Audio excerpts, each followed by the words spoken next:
Band in a Box project is something, it was a bit of a break from what we'd done before. It was the start of us using what we might call games-based learning, where we introduced the game Guitar Hero.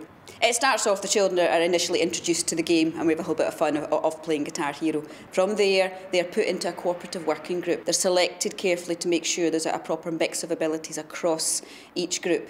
The children then create their band name and the characters within, and each of these characters are developed throughout the topic. Obviously, if they're a band, they have to produce their single, so using software, they create a digital piece of music. From that, the single's launched and marketed, and of course they have to produce a video, so their video is produced using film or animation.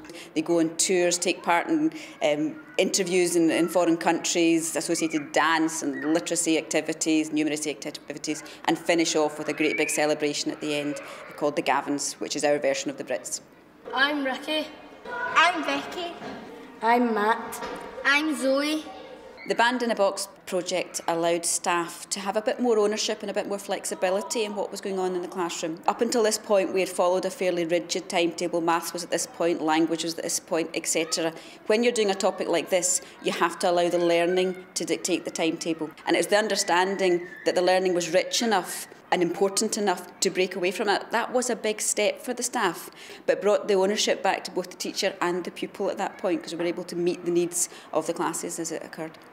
Personally, as a new teacher, I was trained in university using the outcomes for the Curriculum for Excellence. This is an excellent example of the breadth of these outcomes because they used modern languages, there was the literacy, numeracy, technology, all of that. But this year we're actually taking it into health and well-being, where the children are going to learn about dance. They're going to do some personal and social development about drug culture and drug education, and that's things that have been coming up in this topic. So it seems like every day when we do a lesson, you could take the learning in a different direction. There's just so many different ways that you could go, and that's what I mean by the breadth of the outcomes. This topic, Band in a Box, is an opportunity to develop a lot of skills in the children. The literacy aspects were obvious from the start. Any collaborative work you're doing like this and any imaginative work like this is going to bring on a lot of literacy things.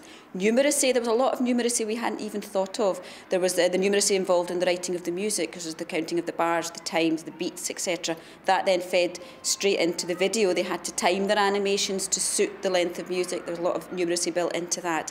When it came to, say, the tours in France, there was a huge amount. There was a budget to be followed. They had to look at currency, conversions, they had to look at times for planes, all that kind of stuff. Those skills the children will be able to take on to any task in the future, I think, are very, very important.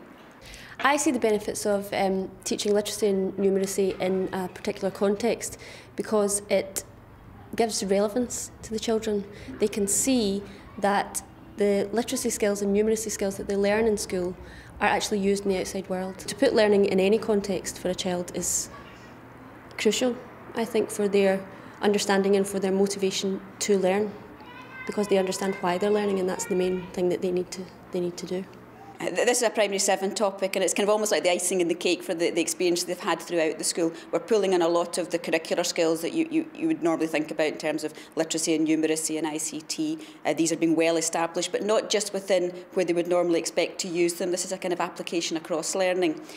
Also, the confidence that the children develop through the cooperative learning enhances their abilities hugely. One of the biggest things, I think, for children when they're moving on to secondary is not necessarily the academic skills that they possess, but it's having the confidence to be themselves when they get there. So if we've given them a lot of skills of working together and learning to deal with other people while still keep their own views solid, it gives them an opportunity to be themselves when they get there. And I think it's as vital as the numeracy and literacy skills, if not even more so.